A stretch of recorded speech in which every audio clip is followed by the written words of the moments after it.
자, 확률의 마지막 확동관계 3분의 2 끝지점. 잠깐만.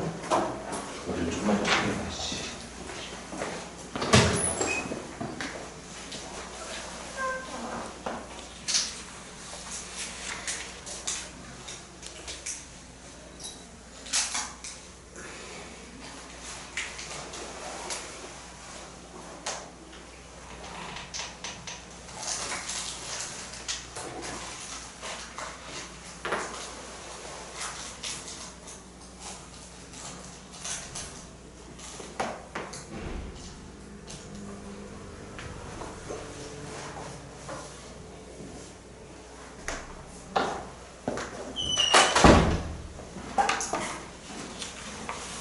오늘 배우게 될 확률의 마지막 부분은 바로 조건부 확률이라는 녀석이에요.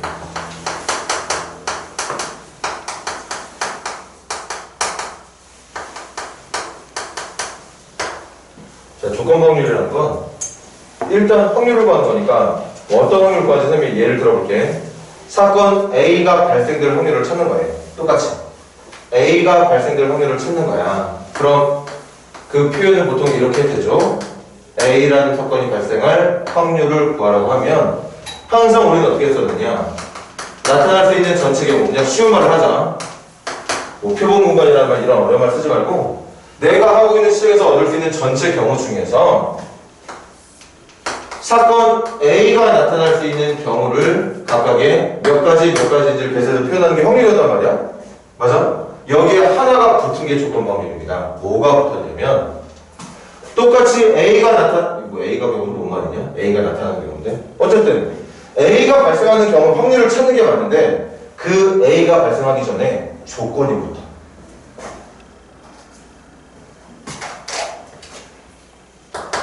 들어봐. 사건 B가 발생했을 때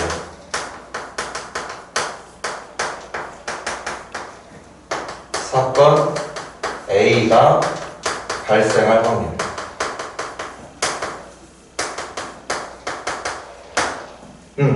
처음부터 내가 하고 있는 시행에서 A라고 하는 사건이 발생되는 확률을 구하는 게 아니라 이미 문제가, 여러분들이 풀게 되는 문제가 B라고 하는 사건을 발생시켜 놓은 거야.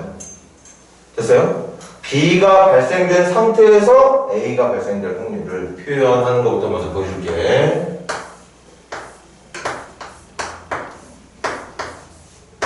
이렇게 표현을 합니다. 이것도 약속이니까 외워야겠지? 확률 구하는 거야. 뭐의 확률을 구하는 거냐면 A의 확률을 구하는 겁니다. 그런데 바의 오른쪽에 B가 붙었어. 읽을 때는 P, A가 B라고 읽어주면 되고, 저 녀석의 의미는 A가 발생할 확률을 찾는 건 맞는데 A가 발생하기 이전에 이미 B라고 하는 사건이 발생된 순간을 말하고 있는 겁니다. 됐니? 그러면 저 녀석과 이 녀석의 차이는 뭐냐? 공통점은 A가 발생될 확률을 찾는 건 맞지만 그냥 A가 발생될 확률은 전체 중에 A가 얼마인지를 찾는 거였지? 내가 그림으로 보여줄까? 이게 선생님이 할 수 있는 최선이거든? 여기가 전체 사건이야. 그리고 여기가 A 사건이고 여기가 B 사건이라면 이 확률은 어떻게 계산하느냐? 이 확률은 전체가 가지고 있는 경우 중에서, 맞아요? 전체가 가지고 있는 경우 중에서 얘가 가지고 있는 걸 찾는 거야. 맞아요? 그래서 이 전체분의 요만큼으로 정답을 찾는 건데 저기 있는 문제는 똑같이 A를 찾는 건 맞지만 이미 내가 A를 발생시키기 전에 문제에서 누구를 먼저 발생시켜 놨다고? B를 발생시켜 놨대. 지금 이 내용이 발생이 돼. 내가 발생시킨 게 아니야. 문제가 발생을 시켜준 겁니다. 됐니? 그래서 저 조건부 확률은 전체 중에 A가 차지하는 비율이 얼마인지를 묻는 게 아니라 누구 중에서? 이미 B가 발생했다며. 전체 말고 이미 내가 문제를 풀기 전부터 B라고 하는 사건이 발생되어 있는 상태래. 그 중에서 누가 발생되는 거? A가 발생되는 거.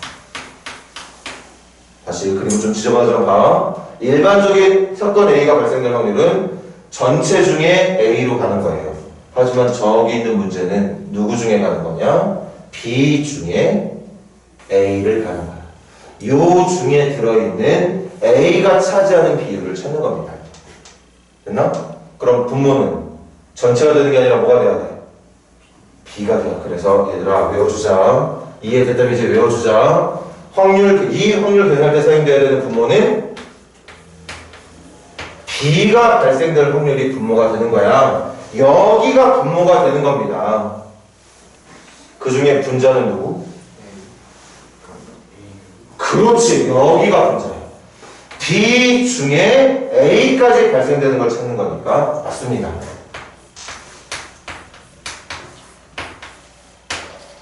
이게 여러분들이 오늘 배우는 더 안 배울 거야. 물론 또 변형된 몇 개가 있긴 하지만 가장 기본이 되는 내용은 저겁니다. 그리고 내가 말해줄게. 어차피 뭐 전문적인 용어 쓰는 거 여러분들한테 도움 잘 안 될 테니까 이거 B 중에서 A가 어떤 비율로 돼 있는지를 묻는 문제라는 거지. 중요한 건 전체 중에 A를 찾는 게 아니에요. 이미 내가 A를 발생시키기 전부터 내가 한 것도 아닌데 문제가 먼저 B라고 하는 공간으로 전체 공간 중에 B라고 하는 공간으로 줄여놓은 거야. 그러니까 여러분들은 문제 풀 때 전체를 얘로 생각하는 게 아니라 이제부터 얘로 생각을 해야 된다는 얘기인 거겠지? 그 중에서 A가 얼마인지를 찾는 게 바로 오늘 배우고자 하는 조건부 확률입니다. 그리고 그 확률 계산은 얘처럼 계산을 해주면 되는 거고요. 됐나요? 그래서 요거 뭐 교재도 있긴 하겠지만 여러분들 외우는 셈 치고 한번 적어주세요. 그리고 중요한 말이 요거 항상 문제 보면 요게 있을 거예요. 내가 풀고 있는 문제가 일반 확률이 아니라 조건부 확률이라는 걸 눈치챌 수 있는 가장 정확한 단어입니다. 때라는 말. 자꾸 뭘 한 거야. 내가 하지도 않았는데 문제에서 뭘 묻기 전에 자꾸 뭐가 일어났대. 뭐뭐 했을 때, 뭐뭐 했을 때. 그럼 그때부터 기준은 내가 하고 있는 시행 전체를 기준으로 하는 게 아니라 그때 앞에 붙어 있는 개를 기준으로 개를 전체로 해서 확률을 계산해주면 된다는 뜻이죠. 일단 선생님은 최선을 다해서 노력을 했는데 제일 쉽게 여러분들한테 이해시켜 주려고 선생님이 할 수 있는 모든 방법, 제일 쉬운 방법이 이거예요. 뭔가 교재에서 말하는 것처럼 전문적으로 이렇게 좀 고급 용어들을, 고급 용어는 아니지, 어차피 화학책에서 쓰는 용어니까 써서 해줄 수도 있었지만 어쨌든 선생님은 나름 노력을 했으니까 여러분들이 그 노력에 좀 부응을 했으면 좋겠네. 이해를 했으면 좋겠습니다. 오늘부터 배우게 되는 조건부 확률이 어떤 확률을 말하는 건지를 최소한 이해는 했으면 좋겠어. 그리고 이해가 됐다면 부탁할게요. 이거 외우십시오.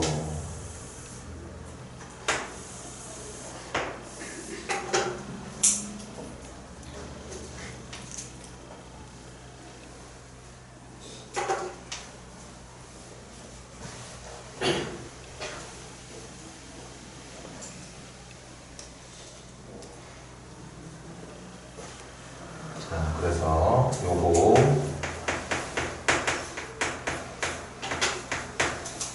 조건부 확률의 핵심이 이거야. 전체 중에서 찾는 게 아니라 B 중에서 A가 찾는 거야. A가 차지하는 비율. 그러니까 분모는 전체가 아니라 B. 그러니까 B가 발생될 확률이 분모. 분자는 그 B에 있는 애들 중에서 A가 속하는 부분, A가 차지하는 부분이 어느 정도의 비율로 있는지를 묻는 게 바로 조건부 확률이고, 바로 이어서 갈게요.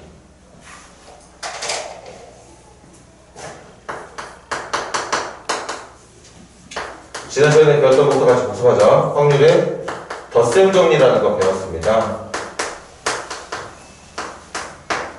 갑자기 당황스럽지? 선생님이랑 이거 했던가? 했던가? 워낙 부담 없이 그냥 편하게 듣다 보니까 대충 하고 있을 가능성이 너무 높아서 모를 것 같아. 그런데 했어. 뭐 해야 되냐? A 또는 B가 발생될 확률. 그래서 그걸 집합으로 표현하면 A 합집합 B의 확률을 찾는 거였고, 덧셈 정리의 내용은 뭐였냐면요. A의 확률과 B의 확률을 더한 뒤에 두 번씩 더해져 있을 교집합의 확률을 뺀 거. 이걸 합집합의 확률 또는 덧셈 정리라고 얘기를 합니다. 그리고 오늘 마지막으로 하나 더 배워. 확률의 곱셈 정리.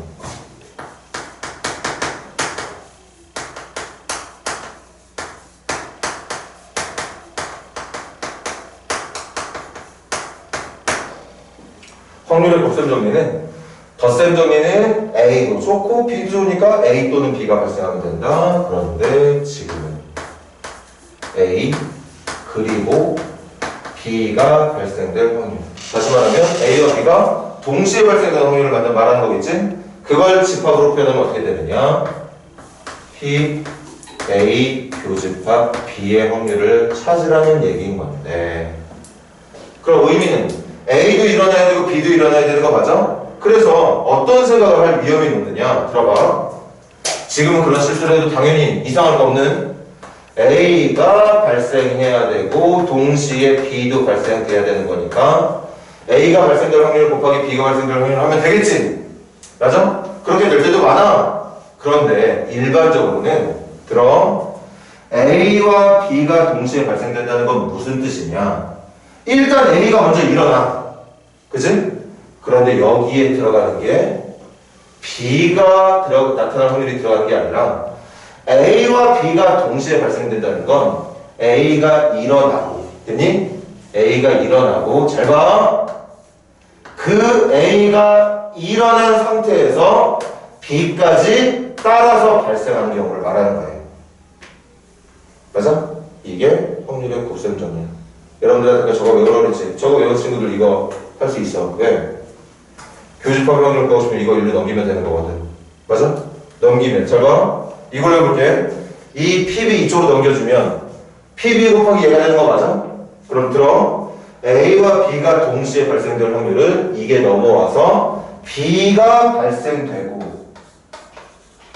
곱하기 이어서 A가 발생되는 게 아니라 B가 발생된 상태에서 A가 따라 발생하면 A와 B가 동시에 발생된다고 볼 수 있다는 거야.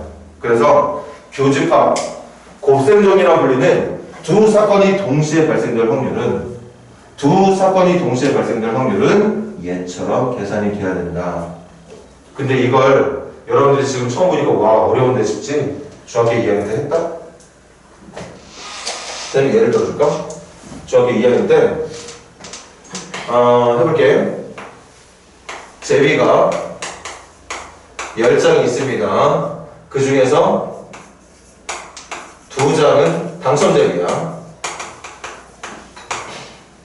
됐니? 이때 갑과 을이라고 하는 학생 2명이서 갑 먼저 순서대로 한 장씩 뽑을 때 둘 다 당첨될 확률. 갑도 당첨, 을도 당첨될 확률을 구하라고 하면 갑이 당첨될 확률 얼마지? 10분의 2야. 맞아. 이게 지금 여러분들 갑이 당첨될 확률을 계산한 거예요. 거기다가 이런 거 다 무시하고 한번 생각해봐. 을이 당첨될 확률 여러분들 얼마나 계산해? 맞아. 9분의 1로 계산했을 거거든. 9분의 1로 계산했을 거야. 왜? 갑이 하나 뽑아갔으니까 몇 점 남았어? 9점 남았어. 그 중에 당첨되면 한 장 뽑았으니까 몇 점 남은 거야? 한 장 남은 거야. 그래서 이게 잘 봐. 이게 정말 여러분들이 지금 이걸 어렵다고 생각해서 여기 왜 PB가 아니지? 이게 PB가 맞을 텐데 왜 이런 식이 들어가야 되냐 의문이 드는 친구들은 여기를 봐봐. 이거 PB 아니에요. 얘들아 여기서 그냥 아무 내용 없이 을이 당첨될 확률 찾아보면 여러분들 몇 분의 몇이라고 말했을 거야?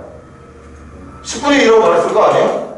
아니 그럼 여러분들이 이게 말이 안 된다고 생각하고 이게 올바른 정답 아닌가 의심되는 친구들이 있다면 정답을 이렇게 하는 게 아니라 10분의 1 곱하기 10분의 1로 했어야지. 그래? 여러분들은 알게 모르게 지금 배우고 있는 이 내용을 중학교 때부터 써오고 계시던 거예요. 이게 뭐냐? 이게 처음부터 을이 당첨되고 있는 게 아니라 이미 누가 당첨된 상태에서? 갑이 당첨된 상태에서. 맞아? 갑이 당첨된 상태라서 제비는 9장이 있었던 거고 당첨 제비는 1장이 있었던 거거든. 맞아? 그 상황 이후에 이 조건으로 갑이 을이 당첨되는 확률을 곱하고 있었던 겁니다. 여러분들은 그냥 10분의 2에 한 장 빠졌고 한 장 줄었으니까 9분의 1 계산 편하게 했겠지만 그래서 정답 얻은 건 맞겠지만 그 계산하는 과정이 분명히 이거였던 거예요. 그걸 이제 와서 좀 더 고급지게 이 9분의 1이라는 이 계산 결과를 얘로 배우고 있는 겁니다. 됐니? 됐어요? 물론 상관없는 경우도 있어. 상관없는 경우도 있습니다. 어떤 경우 있느냐? 갑이 주사위를 던져서 3의 배수가 나오고 동시에 을이 다시 주사위를 던져서 짝수가 나오는 경우는 그럼 갑이 300에서 얻을 확률 1, 2, 3, 4, 5, 6 중에 300에서 36이니까 6분의 얼마? 6분의 얼마? 2가 되겠죠. 동시에 원래대로 하자면 여기 뭐 해야 되지? 갑이 3의 배수를 만들어내고 이제 을이 짝수를 만들 확률이 들어와야 되는 거 맞아? 그런데 지금은 갑이 이걸 만들거나 말거나 을이 짝수를 만들 확률은 어차피 처음부터 6분의 얼마였을까? 을이 주사위 던져서 짝수 만들 확률 얼마야? 6분의 3이야. 갑이 3의 배수 하거나 말거나 이거 그냥 6분의 3으로 계산하면 된다는 거지. 맞아? 이건 처음부터 6분의 2였고 갑이 하거나 말거나 이거 처음부터 6분의 3이었어. 이거 정답이 맞아. 이것처럼 계산을 하지 않아도 정답이 맞습니다. 그런데 사실 이 계산을 조금 이따 얘기할 거야. 이 계산도 원래는 여러분들이 이렇게 계산하고 있었던 겁니다. 저렇게 계산하고 있었던 건데 그냥 처음부터 갑이 일어나지 않았다고 생각해도 6분의 3으로 유지가 되고 있던 것 뿐이지. 좀 이따 얘기할게. 기본적으로 명심에 또 명심. 여러분들이 외워야 되는 건 이것뿐만이 아니라 물론 같은 식이야. 같은 식인데 의미를 정확하게 이해하고 외우자. 두 사건이 동시에 발생될 확률은 반드시 이렇게 계산된다. 두 사건 중에 하나가 먼저 발생되고 그게 발생된 상태에서 나머지 사건이 따라 발생하는 걸 확률의 곱셈 정리 그리고 A 교집합 B가 발생될 확률이라고 부르게 된다는 겁니다. 일단 개념은 여기까지야. 뭐 좀 더 세세한 내용이 나오긴 하겠지만 그럼 여기까지 배운 걸로 일단 할 수 있는 문제들 풀고 다음 개념 시작할게요. 34페이지 보세요. 38페이지 1번, 2번 칠판에 적혀있는 내용 이거 중요한 내용이야. 이거는 지울까? 했던 내용이니까 간단하게 필기를 해주시고 필기 끝나신 친구들은 1번, 2번 두 문제 풀어보세요. 오늘도 또 과제없이 하나씩 하나씩 다 풀고 넘어가겠습니다. 끝날 때까지.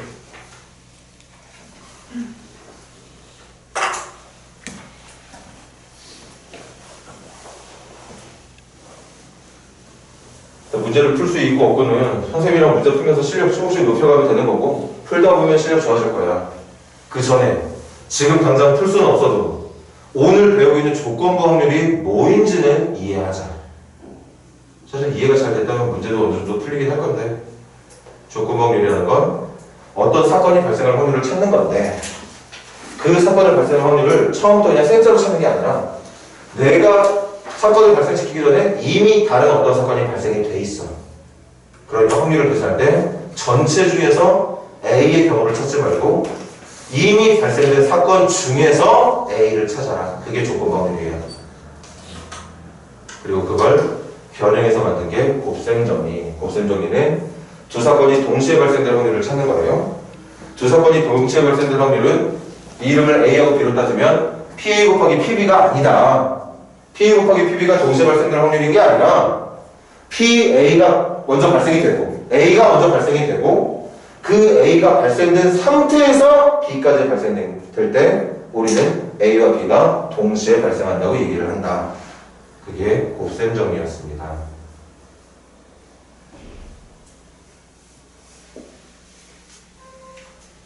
그리고 필요한 내용들. 지금 두 가지 외워야 되는 식이, 물론 그 두 식이 같은 식이야. 살짝 좌변 우변으로 넘어가서 변형만 됐을 뿐 같은 식입니다.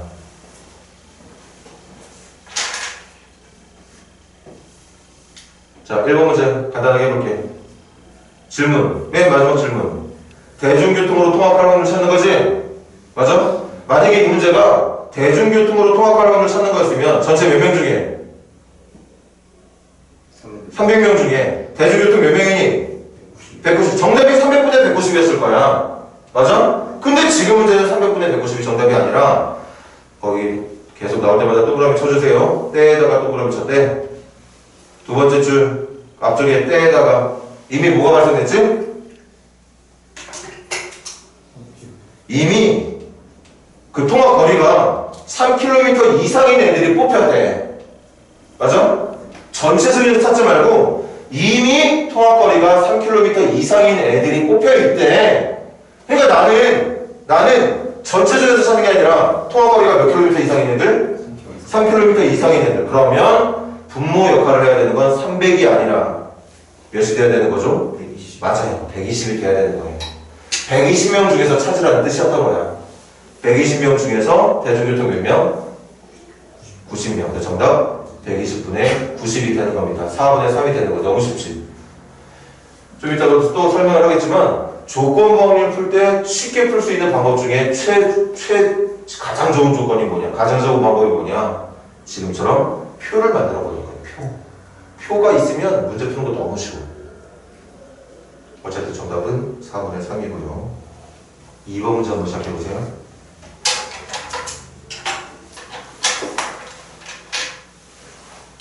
2번 문제는 선생님은 밴드 그림도 한번 그려봤으면 좋겠네.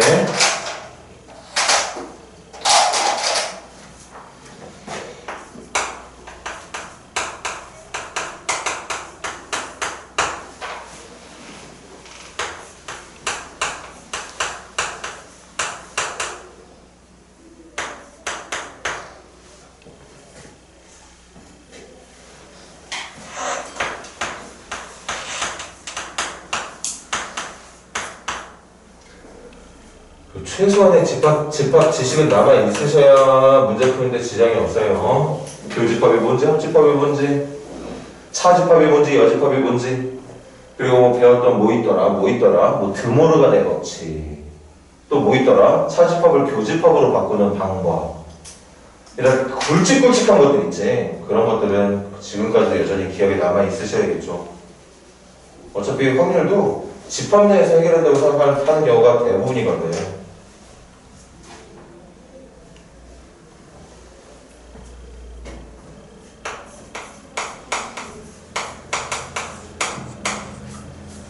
자, 쌤이랑 같이 이제 칠판 볼까요?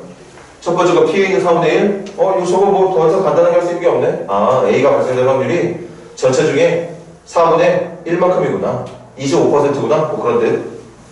대신 정리할 건 있어. 요거 정리해야겠다. 요거 표현할게. B 중에서 찾아달라는 뜻이야.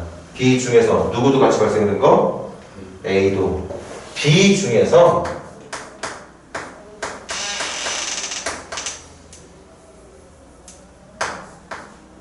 A까지 발생된 거. 한 번만 더 그림으로 보여줄게. 일반적으로 A가 발생될 확률은 전체분의 요만큼이야. 그런데 저기 보고 있는 P, A와 B는 이걸 전체로 하라는 뜻인 거고, 그 중에 요게 얼마인지를 묻는 게 바로 조건방울이라는 뜻이에요. 저게 지금 5분의 1이라고 얘기하고 있는 겁니다. 됐습니까? 일단 냅두자. 저거 가지고 문제 어떻게 풀게 될지 좀 이따가 한번 계산을 해보도록 하고, 이것도 해줄 만한 게 있는데, 이거 P, A의 여, 교, B의 여는 드모르간 법칙이라는 걸 쓰게 되면 뭐로 바뀌죠? 맞아. 합집합의 여집합으로 바뀝니다. 합집합의 여집합으로 바뀌어요. 이게 지금 10분의 1이라는 뜻이거든. 그럼 얘들아. 합한 거에 바깥쪽이 10분의 1이면 합한 건 뭐가 돼야 돼? 10분의 9가 돼. 그렇지. 여기서 내려야 되는 결론.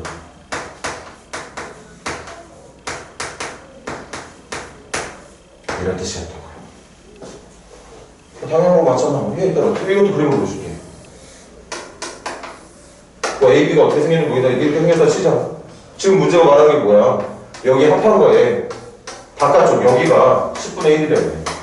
전 사건 전체가 발생할 확률은 무조건 1이거든. 그러니까 여기가 10분의 1이면 이 안쪽 공간의 크기는 확률로 따졌을 때 10분의 9가 되는 거 맞겠죠? 왜 저거까지? 그럼 문제 풀 준비는 끝난 거예요. 그럼 이제 뭘 써야 되느냐? 뭘 써야 되느냐? A도 알고 있겠다. 물론 B는 구해야 되겠지만 합집합도 알고 있겠다. 이거 가지고 써야 되는 거 덧셈 정리지. 덧셈 정리. 한 번 더 적는다. A와 B가 따로따로, 그러니까 말로 표현하면 A 또는 B가 발생될 확률은 A의 확률과 B의 확률을 더해주고 겹친 확률을 두 번씩 더해졌을 테니까 한 번 빼주면 된다는 사실. 맞니? 조금 더 이제 집어넣어서 푸는 겁니다. 집어넣을게요, 이제. 합집합 확률 얼마라고? 자, 내가 찾는 거 지금 PB다. PB야. PA가 얼마라고? PB는 모르고 있으니까 그냥 PB라고 적자. 근데 문제가 있지. 내가 모르는 게 이것만이 이게 아니라 이것도 몰라. 그런데 여기에서 바꿔 적을 수가 있겠네. 내가 PB 구하고 싶은 거죠? 그럼 PB는 뭐가 되는 거야? PB는 PA 교비의 5배 되는 거 맞습니까? PB는 PA 교비의 교집합 확률의 5배 맞아? 그럼 교집합의 확률은 뭐라고 적어주면 되니? 그렇지. 5분의 1 PB라고 적어주면 되는 거야. 대답한 친구는 상관없는데 대답 못한 친구들은 한 번만 더 봐. 이게 무슨 뜻이냐? PB하고 5배의 PA 교 B가 같다는 뜻이었고, 근데 나는 PB를 구하고 싶단 말이야. PB를. 그러니까 이 A 교집합 P 대신 PB로 바꿀 수 있는 거잖아. 5로만 나눠주면 되는 거니까. 그래서 저기 A 교비 자리에 5분의 1 PB를 넣어준 겁니다. 됐나요? 그럼 이거 PB에 대한 1차 방정식 맞아요? 계산 여러분들이 마무리해. 5분의 4 PB는 10분의 9 빼기 4분의 1 맞나? 그거 계산해서 양변을 5분의 4로 나눠주면 되겠죠. 또는 양변에 4분의 5를 곱하면 될 거고. 그래서 PB를 찾아주시면 보기 중에 정답이 있겠죠. 계산 여기까지 할게. 마무리는 여러분들이 지금 하시고, 마무리해서 정답 나온 친구들은 페이지 넘겨서 정답까지 보이나? 저 선생님이랑 다음 시간에 다시 뭐 확인할 거 아니니까. 계산 끝난 사람들은 3번, 4번 시작해보세요.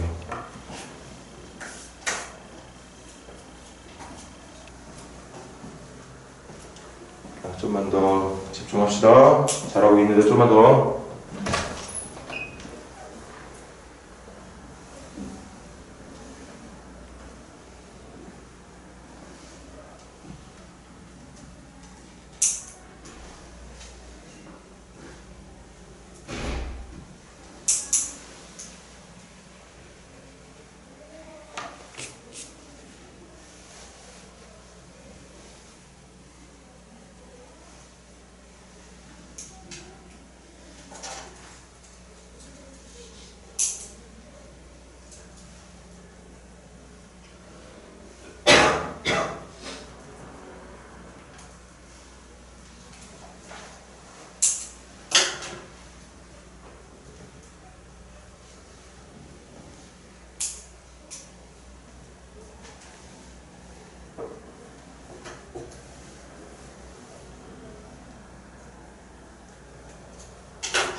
자, 또 가봅시다. 3번 문제 볼까요?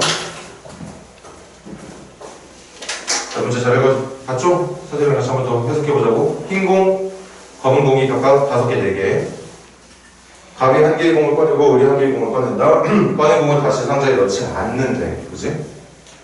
갑과 을이 꺼낸 공이 같은 색일 확률을 찾아라.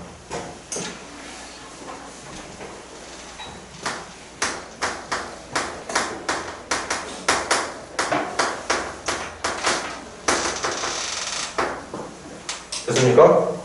갑과 을이 같은 색일 확률을 찾는 거야. 근데 공 색깔 종류 몇 가지 있지? 2가지가 있죠. 그럼 경우는 2가지가 있겠네. 이 녀석의 정답은 갑이 흰색을 뽑고 동시에 을도 흰색 뽑으면 되는 건가요? 아니면 갑이 먼저 뽑는 거 맞아? 맞네. 갑이 검은색을 뽑았을 때 동시에 을도 따라 뽑은 색이 검은색이 되는 거 맞나요? 요거 정답이요, 요거. 그럼 가자고. 색깔 종류부터 다시 해보자. 흰 공 5개, 검은 공 4개라고 했어. 시작한다. 이거 확률 곱셈 정리로 가는 거야. 먼저 갑이 흰색을 뽑아야 돼. 확률 몇 분이면 9분의 5. 동시에 이제 을이 흰색을 뽑아야 되는데 을이 뽑아야 되는 공 몇 개 남았죠? 맞아. 8개가 남았어. 그리고 흰 공 몇 개 남았지? 4개 남았습니다. 그리고 좀 이따 문제 풀이 끝나면 필기 해줘. 중학교 때도 이런 풀이 당연히 해서 정답을 맞췄겠지만 이제 여러분들은 뭘 알아야 되느냐, 이게 뭘 구한 건지를 알아야 돼. 이게 을이 흰 공을 뽑을 확률을 찾은 게, 을이 흰 공 뽑는 거 같으면 을도 9분의 5라고 말했어야죠. 을이 흰색이 뽑을 확률은 9분의 5야. 그런데 왜 8분의 4가 되느냐, 갑이 먼저 흰색을 뽑아버렸거든. 그 상태에서 을이 흰색을 뽑을 확률을 계산하려고 하다 보니까 그게 8분의 4가 된 거예요. 됐니? 더하기. 갑이 검은색 뽑을 확률 9분의 얼마? 9분의 4. 그때 따라서 을도 검은색 뽑으면 되는 거지? 뽑을 수 있는 공 몇 개? 8개. 남아있는 공공 몇 개? 3개. 이것도 같이 좀 더 틀게 해줘. 여러분들은 여기에 곱한 확률이 을이 검은색이 될 확률을 뽑은 게 아닙니다. 좀 더 구체적으로 해야지. 여러분들 지금 이거 계산한 거 아니에요. 뭘 계산한 거냐면 갑이 검은색을 뽑은 상태에서 을이 따라서 검은색을 뽑을 확률을 곱했던 거야. 이해돼? 그래서 8분의 3이 들어간 거죠. 한 번 더 아까 풀겠지만 더 넣어볼게. 지금 계산하고 있는 경우는 바로 확률의 곱셈정리. 두 사건이 동시에 발생된 확률은 한 사건이 발생하고 그 사건이 발생된 상태에서 나머지 사건이 따로 발생하는 경우를 말한다. 또는 A 먼저 할 필요 없어. B가 먼저 발생되고 B가 발생된 상태에서 A가 따라 발생하면 됩니다. 어차피 결과는 같을 거예요. 결과는 같을 거야. 그거 가지고 지금 문제를 풀고 있었던 겁니다. 정답 깔끔하게 마무리된 친구들은 그냥 냅둬도 되고, 정답이 마무리됐는데도 좀 풀이가 부족하다거나 문제 해결 못한 친구들은 필기하십시오. 조금만 기다렸다가 4번 문제도 같이 시작해 보도록 할게요, 얘들아.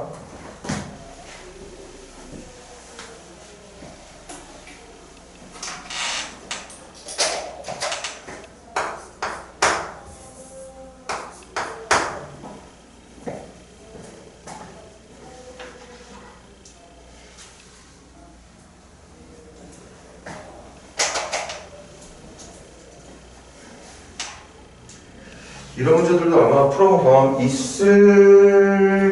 경험 있는 친구들 있을 것 같은데, 근데 이걸 약간 이제 고급지게 풀어보자는 거지.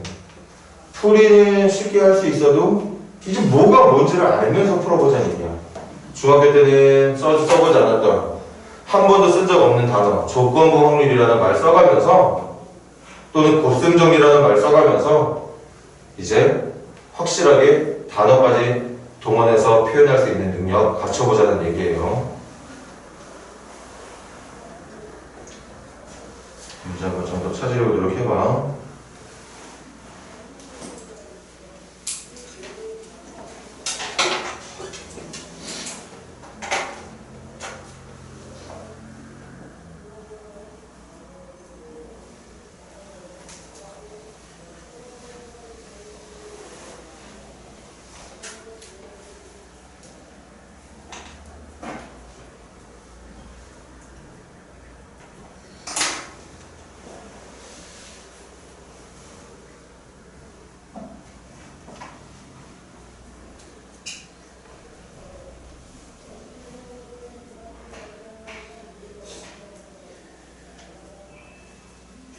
표현이 좀 어색하면 여러분들이 이해하고 있는 거 그대로 한번 내용을 이해하고 있는 내용만으로 문제를 풀어봐. 그걸 꼭 조건 확률 이런 거 곱셈 정리로 표현 안 해도 되거든.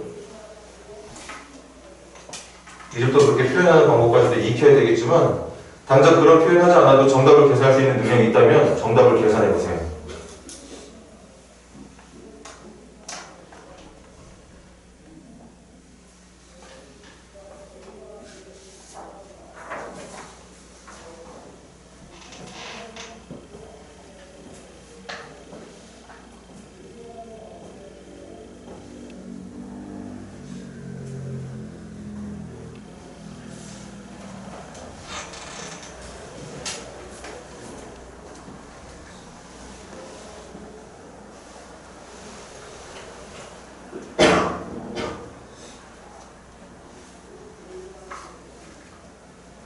올바르게 지금 속에 있는 친구들은 경우의 수 8이라는 숫자 8이라고 하는 숫자 왜 8이 나왔는지 지금 선생님 말 이해될걸? 월요일부터 금요일까지 가는 거잖아. 그리고 월요일날 지각을 했대. 그리고 원하는 건 금요일날 지각을 해야 된대. 확률을 찾으래. 그럼 화수목 상황은 구분해야 되거든. 화수목에 지각했는지 안 했는지 구분하라고. 그렇게 구분하는 게 8가지 나오지 않을까? 화요일날 지각할 거냐 안 할 거냐? 수요일날, 목요일날 할 거냐 안 할 거냐? 두 가지씩 8가지 있을 거예요. 그 8가지 확률을 다 찾는 거야. 다.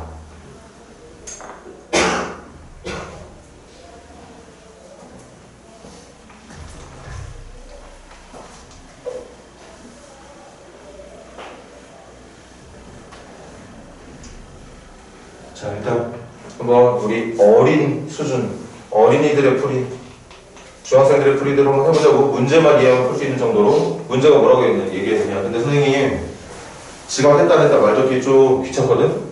약속할게. 가정하자. 지각 한 거를 O, 지각 안 한 걸 X라고 할게. 지각 안 한 거를 O, 다시 지각한 걸 O, 지각 안 한 걸 X로. 그럼 첫 번째 문장이 뭐냐. 지각한 날 지각을 했대. 지각을 했고 지각을 했는데 다음 날에 지각하지 않을 확률이 절대로 지각을 안 한대. 오늘 지각했으면 내일 지각 안 한대. 오늘 지각했을 때 내일 지각하지 않을 확률이 1이라는 거죠. 무조건이니까. 오늘 지각했으면 내일 지각할 일 없다며. 문제가 1인 거야 확률. 그럼 이거 가지고 생각할 수 있는 게 하나 더 있다. 그럼 오늘 지각했는데 내일도 지각할 확률은 얼마나 얘기야? 0이라는 얘기인 거죠. 맞아. 가능성 제로라는 얘기야. 문제에서 분명히 그렇게 얘기했어. 계속 할게. 지각을 안 한 다음 날에 지각할 확률. 오늘은 지각을 안 했거든. 그런데 다음 날 지각할 확률이 5번 중에 한 번 5분의 1이라는 거야. 그럼 하나 더 할 수 있다. 오늘 지각을 안 했고 내일도 지각을 안 할 확률은 얼마나 얘기야? 5분의 4라는 얘기죠. 맞아. 아니 오늘 지각을 안 했잖아. 오늘 지각 안 했으면 내일 지각하든 안 하든 둘 중에 하나야. 그런데 지각을 한 게 5분의 1이면 지각을 안 한 건 나머지 5분의 4가 돼야 된다는 얘기겠죠. 이런 뜻이야. 우리 어린이들의 자꾸 어린이래. 중학생들의 풀이는 이런 식으로 되겠지. 중학생들은 이런 것도 안 적겠지.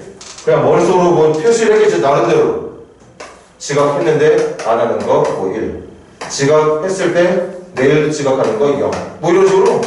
어쨌든 확률의 기본적인 개념을 알고 있는 친구들은 이런 표현까지는 아니더라도 지금 이런 표현에 어울릴 만한 의미는 다 생각을 하고 있었을 거예요. 그거 가지고 이제 문제를 푸는 건데 거기다 동그라미 쳐주세요. 월요일날 지각했을 때에다가 월요일은 이미 지각을 해버렸네.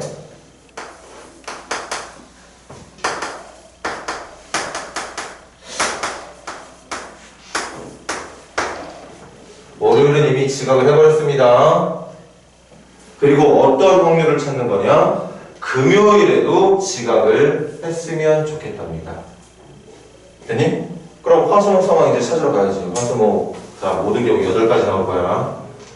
선생님, 실수하는 거 이제 보자.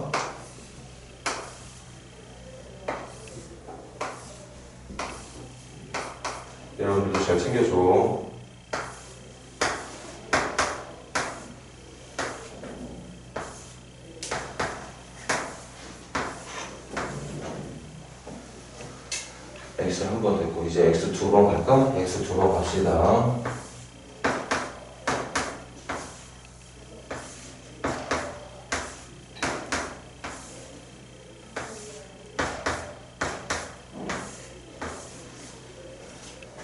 x 두 번도 끝났죠? 끝났지? 이제 x 세 번 가자.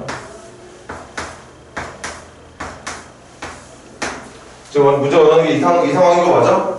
일단 월요일은 지각을 했어.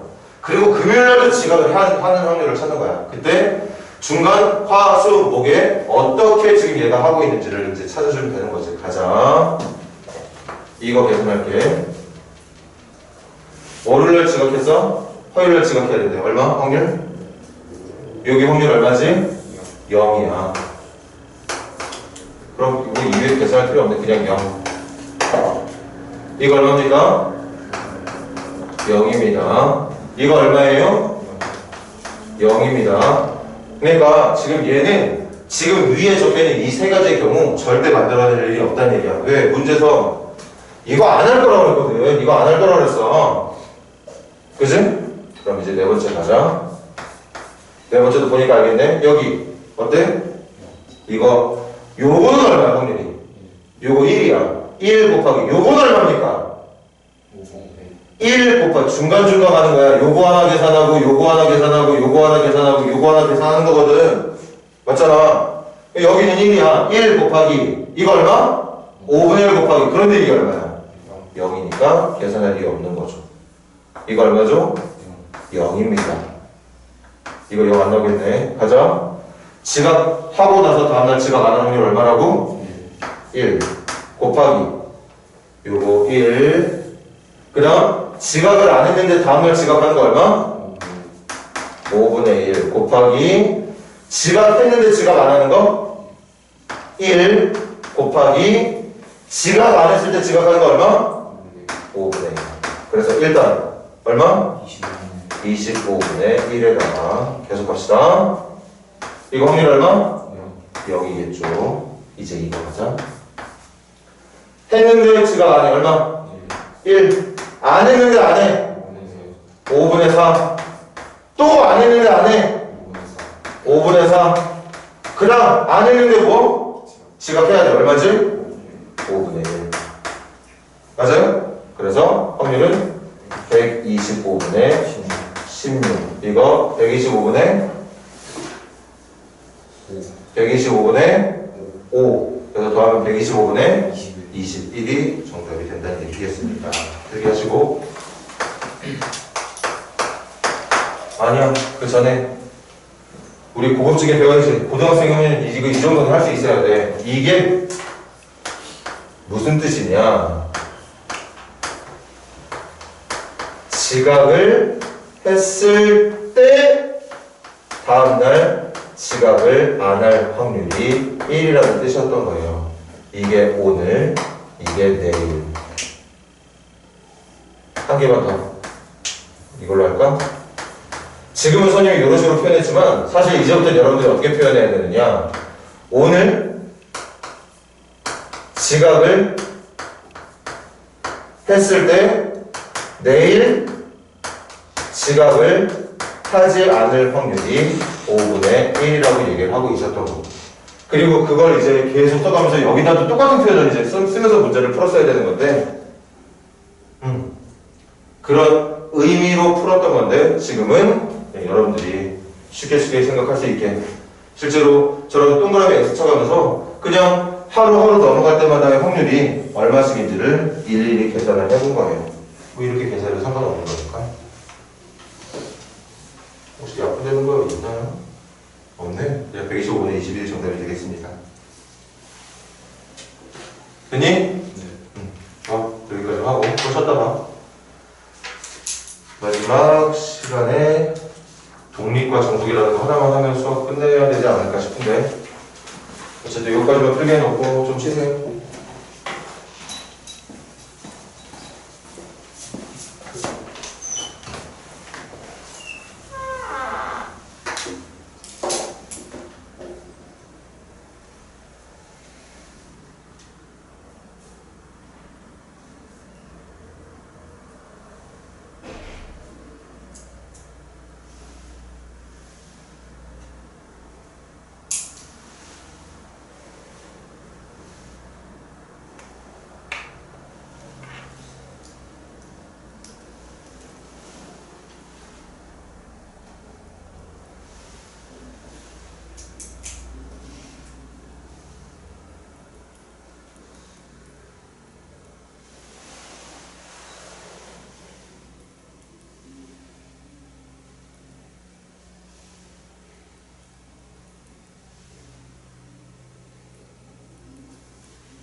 자, 이거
이상하지?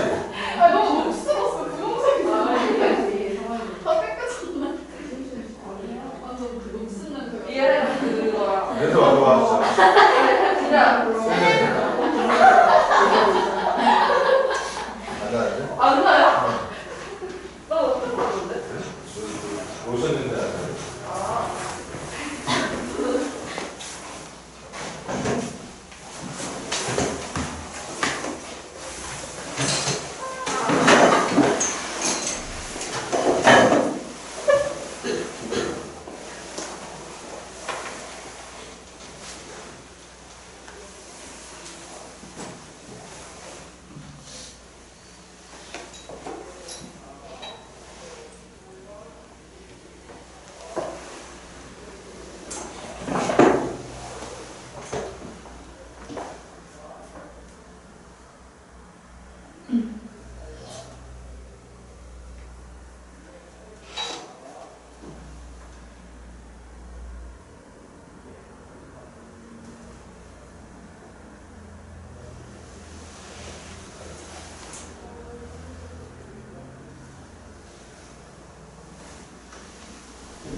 자, 그 다음으로 배울 건 독립이라는 단어에 대해서 배우겠습니다.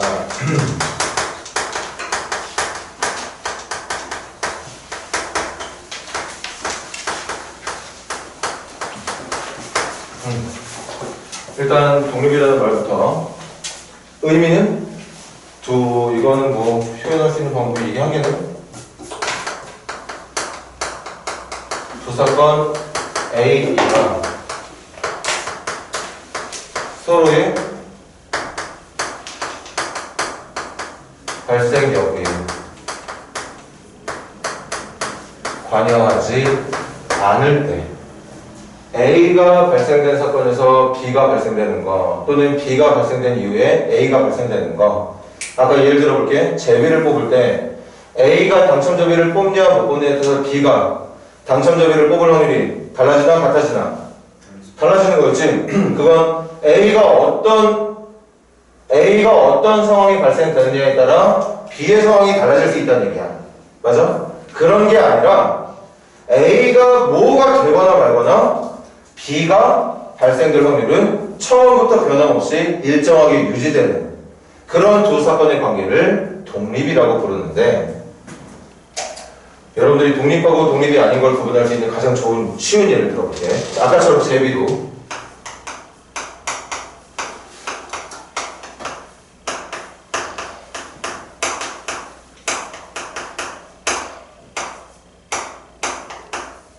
일단 해보자. 자, 첫 번째 경우는 이거야. 순서대로 A가 뽑고 나서 B가 뽑을 겁니다. 두 번째 경우도 A가 뽑고 나서 B가 뽑을 거예요.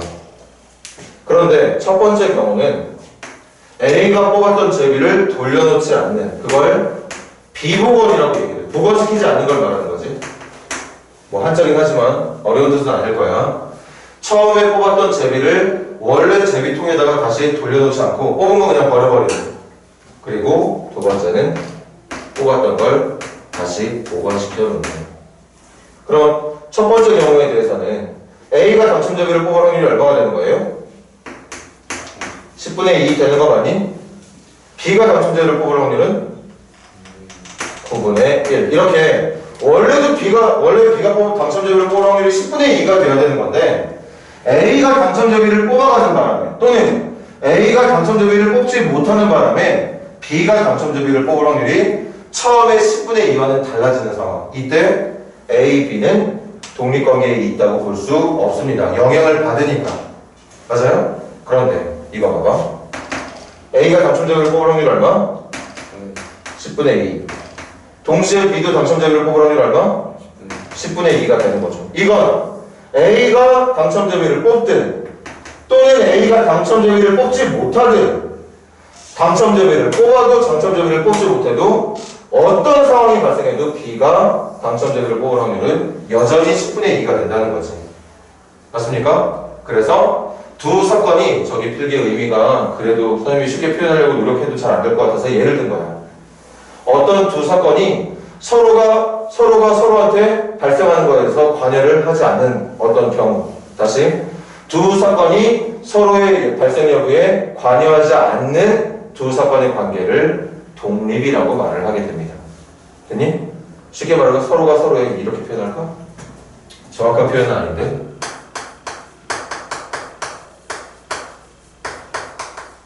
서로에게 영향을 주지 않는 그런 두 사건들의 관계를 독립이라고 말을 하게 된다는 거죠.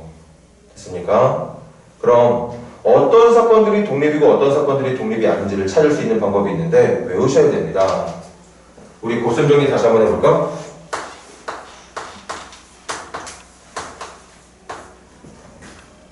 이거 계산하려면 먼저 어떤 사건이 발생하고 A가 발생하고 덩달아서 그 A가 발생된 상태에서 뭐가 발생돼야 된다고?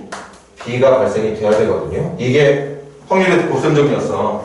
교집합의 사건, 그러니까 두 사건이 동시에 발생하는, 집합으로 따지면 두 집합의 교집합이 나타나는 확률을 구하는 방법은 하나의 사건이 발생되고 그거에 이어서 다른 사건이 발생되는 확률의 곱으로 표현을 해주는 건데, 잘 봐. 독립이라면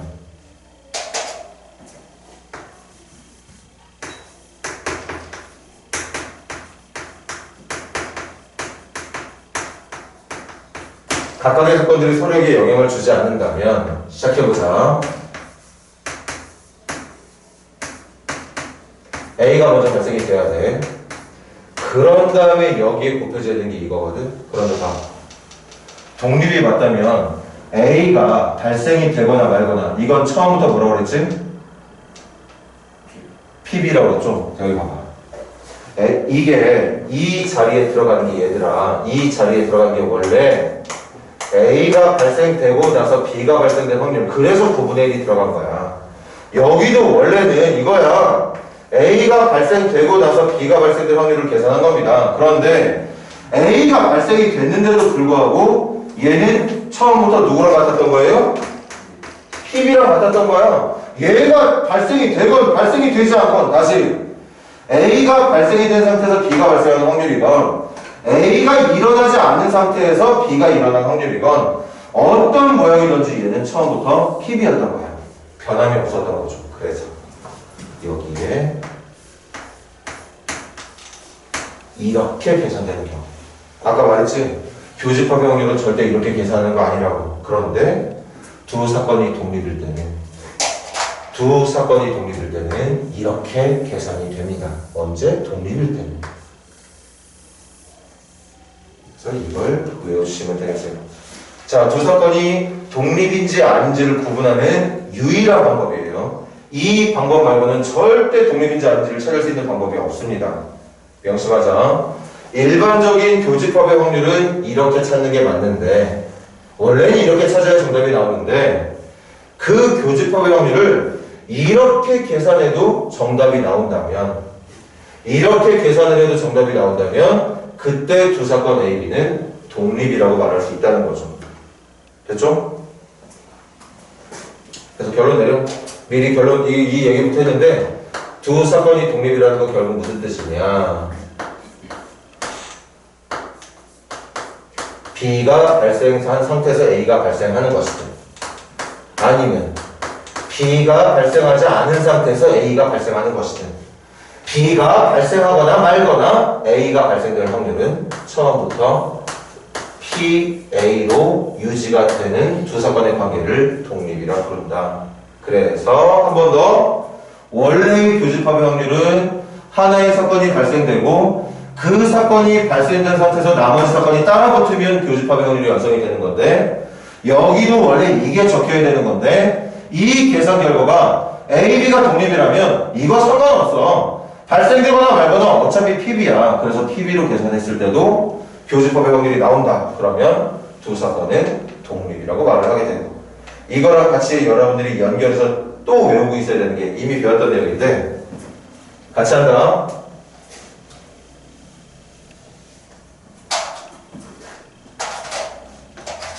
같이 외우라고. 헷갈리지 말고 같이 다시 한번 외우라고 말해주는 거야. 두 사건 A, B가 배반일 때 얘들아 배반이 뭐였지? 기억나? 그렇지. 두 사건이 동시에 발생하지 않을 때 겹친 부분이 없을 때 그림, 벤더그램을 그리면 벤더그램이 이따위로 그려지고 있을 때 우리는 이 사건을 뭐라고 불러? 배반이라고 불렀어. 그럼 배반을 찾는 방법은 뭐였느냐? 똑같아. 교집합의 확률로 찾아주면 되거든. 그런데 교집합의 확률이 0일 때 교집합의 확률이 0일 때는 두 사건이 배반이다.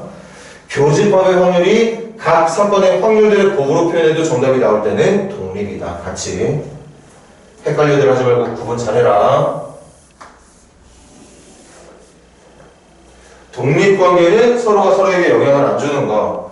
배반인 거는 서로가 서로에게 영향을 주는지 안 주는지 모르겠는데 동시에 발생하지 않는 거. 헷갈릴 수 있어. 독립이라는 말을 이렇게 이해하고 있으면 안 되겠지? 아, 독립은 동시에 발생하는 게 없는 거 아니야. 독립은 영향을 안 주는 거. 배반이 동시에 발생하지 않는 거.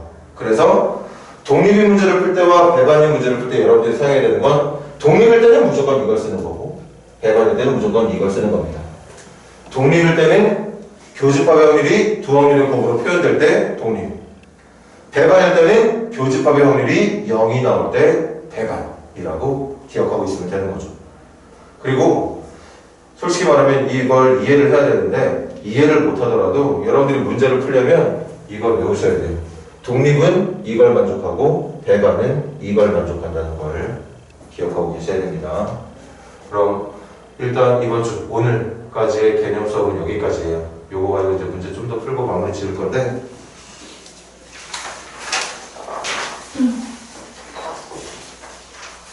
자, 넘겨서 36페이지 5번 문제 먼저 한번 해석해 보실래요? 5번 문제 필요한 거 표기 좀 해놓으시고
다시 한번 부탁하자. 방금 배웠던 독립이라는 건 절대 이렇게 기억하고 있으면 큰일 나요.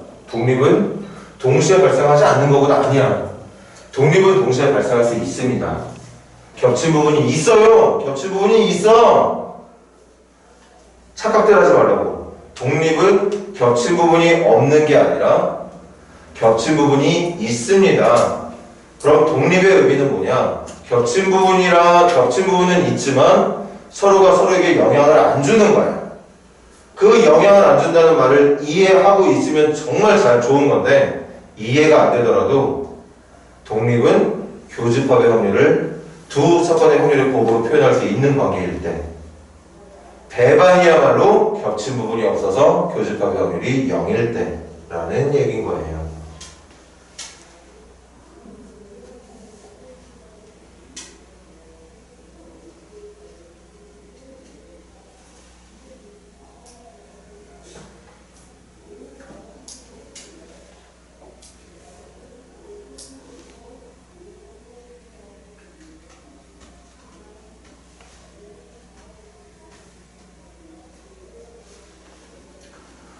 당연히 벤데그램으로 풀고도 있나요?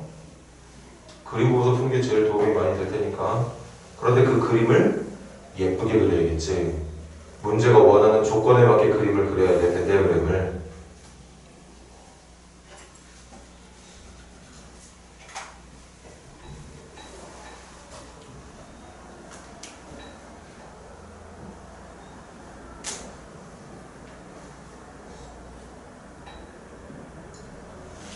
명심해야 돼. 독립인지 아닌지를 구분하는 방법은 두 사건의 확률을 곱한 결과랑 교집합의 확률이 같다. 그러면 독립이야. 겹친 게 있다 없다가 아니야. 독립은 확률끼리 곱한 게 교집합의 확률이 나오면 독립이야. 그렇지 않으면 독립이 아닌 겁니다. 독립이 아닌 걸 종속이라고 그러거든. 종속이라는 말 뭐 몰라도 돼. 독립이라는 말 많이 쓸 거니까. 그냥 독립이다 독립이 아니다 그렇게 기억해도 상관없어요. 종속이라는 말 따로 원하지 않아.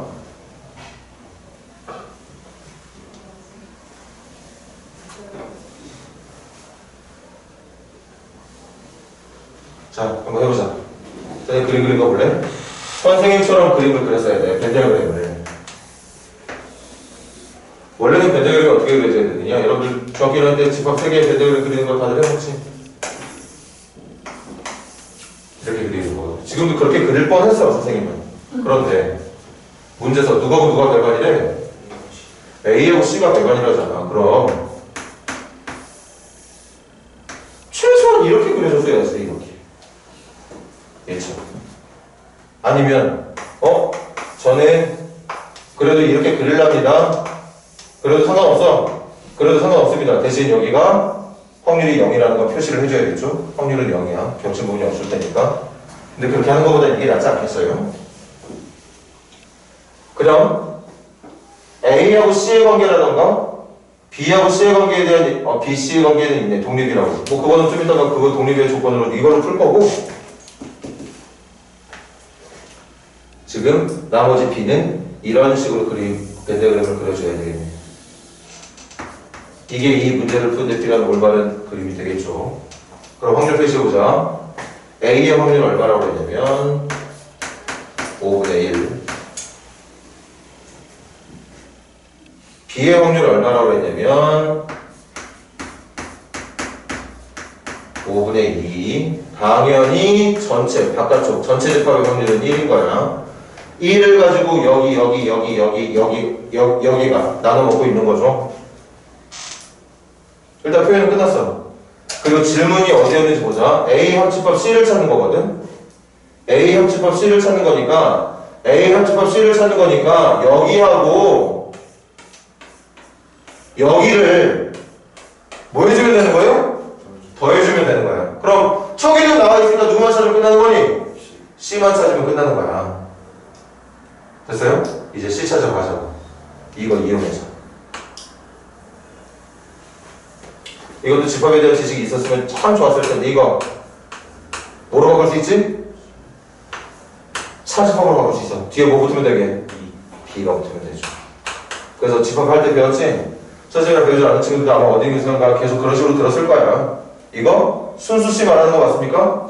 순수 C가 얼마? 순수 C가 10분의 3. B하고 C 중에 겹친 걸 제외한 순수 C. 여기가 10분의 3이라는 걸 얘기하고 있었던 거예요. 그러면 이제 여기만 찾으면 끝나겠다. 근데 이거 어떻게 찾지? 어떻게 찾지?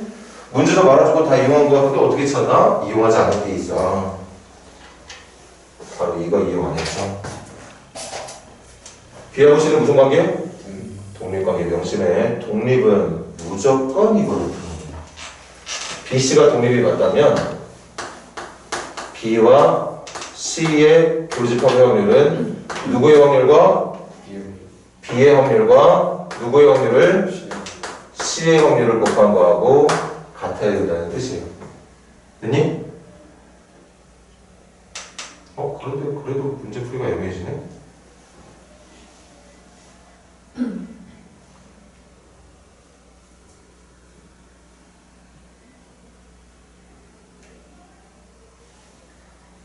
됐니 얘들아? 그럼 요거 가지고 우리 문제 풀러가자. 선생님이 또 문제 계속 적기 그래서 좀 약간 치환을 할 건데 비교집합 수의 확률은 여기만 한 거지 얘들아.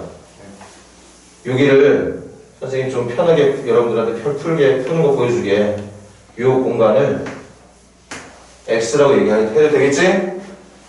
됐어요? 그럼 그대로 한번 풀어볼래? 누구는? 비교시 뭐라고 놓기로 했어? X. 비교시 확률 X는 누구 곱하기? 누구 곱하기?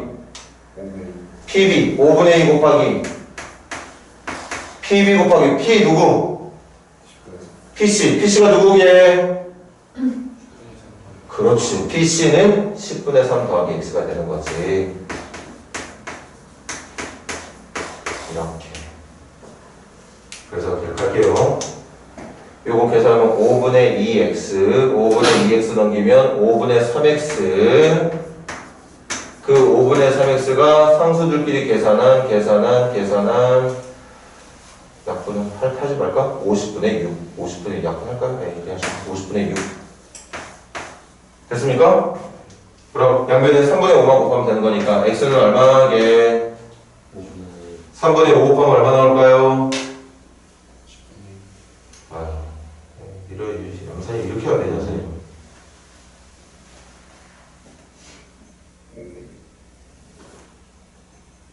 5분의 1이니? 5분의 1 맞아?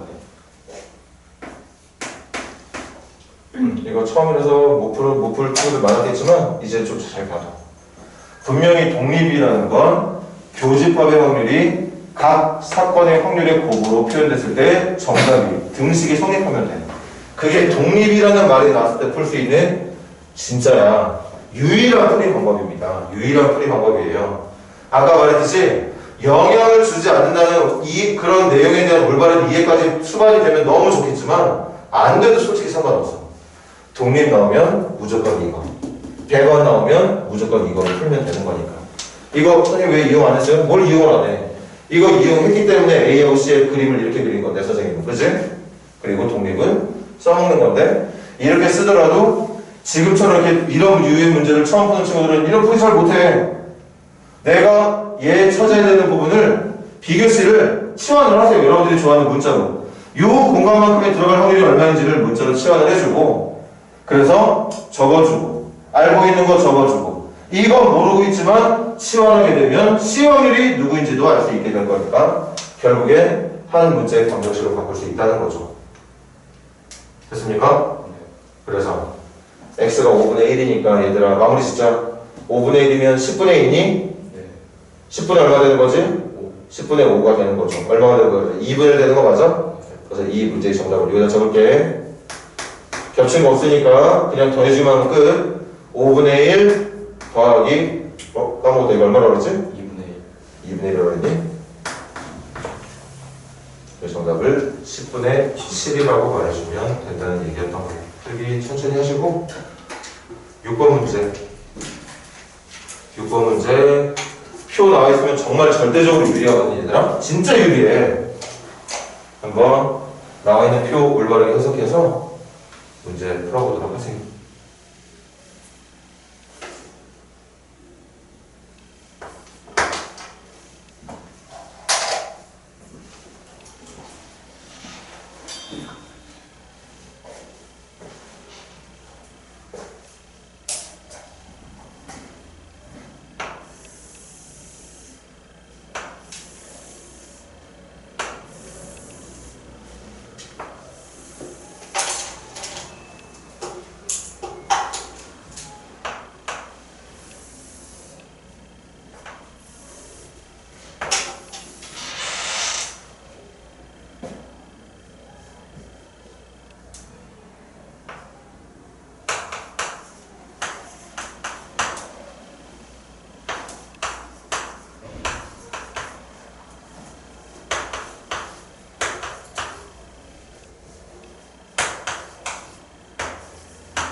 자, 문제는 사건 A가 주제가 뭐였어? 사건 A가 뭐지?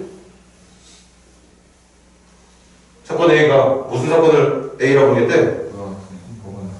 남자라고 할게. 남자라고 할게. 남자가 사건 A야. 사건 B의 이름은 뭔데? 운문이 사건 B입니다. 그치? 그리고 최종 질문은 그 사건 A와 B가 무슨 관계가 되도록? 독립관계가 되도록. 얘들아, 이 얘기야. 남자와 운문이 이 두 사건이 A, B 쓰지 말아야지 나는 독립이 되게 해달래. 됐어요? 독립 푸는 방법은 딱 한 가지. 지구성이 딱 한 가지. 뭐로 푸는 거지? 교집합의 확률이? 그건 배반이고. 독립일 때는 뭐를 이용해서 풀라고? 교집합의 확률이 두 사건의 확률에 곱이랑 같게 되면 독립이라고. 그럼 해보자. 남자이면서 운문일 확률이 칠판 봐야지. 남자의 확률과 운문의 확률을 곱한 거랑 같으면 독립인 거야. 독립을 판단하는 방법은 무조건 이거 하나야. 절대적으로. 나중에 선생님이 시간 지나서 말 바꿔서 사실은 이런 방법이 또 있었다. 아니야. 독립관계를 판단할 수 있는 방법은 딱 하나. 교집합의 확률이 두 사건의 확률을 곱으로 표현되면 독립. 아니면 아닌. 독립이 아닌 거. 종속인 거. 아니 말했잖아. 원래 교집합 확률을 이렇게 찾는 거야. 원래는 이렇게 찾는 겁니다. 이렇게 찾는 거야. A가 발생하고 A가 발생된 뒤에 B가 따라붙은 게 교집합의 확률이야. 그런데 독립일 때는 이 자리에 이거 대신 이게 들어와도 된다고요. 그래서 독립을 판단할 수 있는 기준이 저거 하나야. 외워야 돼. 얘들아. 좋아. 7번 계속 봐. 그럼 가자고. 남자이면서 운문이 몇 명이니? 100명이죠. 몇 명 중에서? 전체 인원이잖아. N명 중에서 이렇게 되면 170, 140, 요거 그 다음에 이렇게 되면 요거 되는 거 맞는데 지금 내가 찾는 남자이면서 운문은 어쨌든 100명이야. 몇 명 중에서? N명 중에서 100명이야. 좌변의 확률은 이겁니다. 근데 이게 뭐랑 똑같이 나오면 되냐면 남자의 확률과 운문의 확률의 곱이랑 같으면 돼. 남자 몇 명이지? 몇 명 중에서? n명 중에서 170명. 운무는 몇 명 중에서? 운무는 몇 명 중에서? 아니 라온아, 이 중에가 지금 몇 명인데 이 전체 인원이 지금 몇 명이야? 아이고 70, 100, n-240, 70명, 100명, n-240명 다 더하면 얼마야? n명이야. n명이라고 전체 인원이 지금. 산문만 따로 계산하면 140명, 운문만 따로 계산하면 n-140명. 산문, 운문 기준이라는 남자인지 여자인지를 구분하는 것도 170하고 n-170. 어쨌든 이렇게 더해도 n명, 이렇게 더해도 n명. 산문이냐 운문이냐가 합쳐서 n명, 남자냐 여자냐가 합쳐서 n명이 되는 거잖아. 그래서 전체는 지금 n명이 있는 거잖아. 맞아? 설마 이 표 이해 못하고 있는 거 아니지?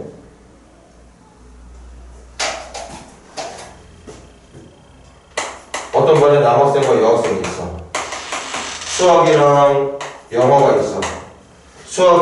수학이랑 영어 뭐 100점이라고 해볼까? 수학 100점 맞은 애가 남자 중에 2명, 여자 중에 1명. 영어 뭐 100점 맞은 애가 남자 중에 1명, 여자 중에 5명이라고 해. 그럼 얘들아, 이 반에서 수학, 영어 합쳐 어쨌든 전체 인원 몇 명이 되는 건데 지금? 전체 인원 9명이야. 9명 가지고 하고 있는 거야 지금. 9명. 남자가 몇 명? 3명. 여자가 몇 명? 6명. 그래서 9명이라고. 수학 100점 맞은 애 몇 명? 3명. 영어 100점 맞은 애 몇 명? 6명. 그래서 9명이라고 전체 인원이. 맞아? 그래서 전체 인원 n명 중에 남자면서 운문이 100명이길래 확률은 n분의 100으로 한 거고, 남자의 확률도 마찬가지. 몇 명 중에 n명 중에 남자의 확률이 어디야? 남자가 어디야? 남자가 여기가 남자니까 이거잖아. 똑같이 운문은 몇 명이야? 운문 이어서 말해봐. n-140명이야. 운문이 남자가 100명, 여자가 이만큼이니까 합쳐서 운문은 이만큼. 당연히 전체 인원은 n명 중에 n-140명 이렇게 된다는 거죠. 맞아? 이게 같아야 남자와 운문이라고 불리는 A 사건과 B 사건은 독립이 되는 겁니다. 독립을 푸는 과목은 정말 다시 모든 사람이 독립 문제를 풀 때 풀 수 있는 유일한 방법은 저거 하나예요. 됐니? 마무리만 짓고 끝내자. 분모있는 n 짜증나니까. 근데 우변에 또 n이 제곱이나 있네? 양변에 n제곱 곱할게. n제곱 곱하면 몇 n? 100n. n제곱 곱하면 날아갈 거고 뭐만 남아? 170 곱하기 n-140 넘는 거 맞니? 그럼 170에 넘기면 몇 n? 마이너스 70면 맞아? 그게 마이너스 170 곱하기 140 되어 있는 거 맞습니까? 그럼 n은 마이너스 아니고 70분의 170 곱하기 140 되는 거 맞고, 그럼 약분하면 2에다가 곱하면 되니까 얼마? 전체 인원이 340명이면 된다는 뜻인 거죠. 340, n제곱에 들어간 숫자가 340이면 정말 신기하게도 남자와 운문은 독립이 된다. 여전히 선생님이 여러분들의 마음속을 읽을 수 있어. 남자하고 운문이 상관이 없다는 게 무슨 뜻이지? 남자의 사건과 운문의 사건이 서로에게 영향을 안 준다는 게 무슨 뜻일까? 고민하고 있겠지. 독립이 과연 뭘까? 근데 몰라도 돼. 이해되면 너무 좋겠지만 몰라도 된다고. 그 독립이라는 말을 여러분들이 이렇게 이용해야 된다는 것만 기억하고 있으면 어차피 문제는 저거로 푸는 거야. 영향을 준다 안 준다. 처음에 독립에 대한 개념 배울 때는 두 사건이 서로에게 영향을 주지 않는 관계, 거기까지 이해가 됐어.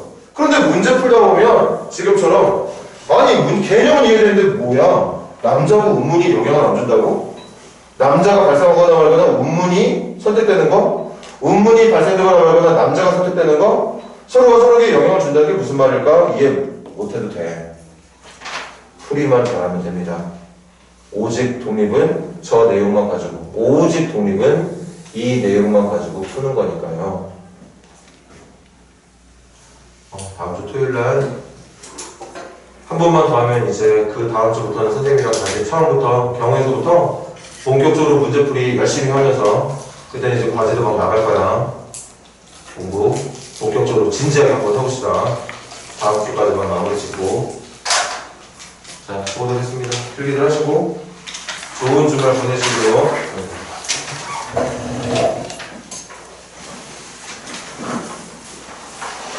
다음 주 화요일날 6시 반에 만나도록 해요. 그리고 다음 주 화요일날 올 때 하고 나서 피곤할 것 같으면 30분이라도 자고 와. 그럼 훨씬 나. 진짜야. 하고 나서 졸지들 말고 쉬고 올 거 아니면 정신 똑바로 차리고 졸지 마. 다음 주 화요일날 저녁에 봐요. 수고들 했다. 좋은 주말 때.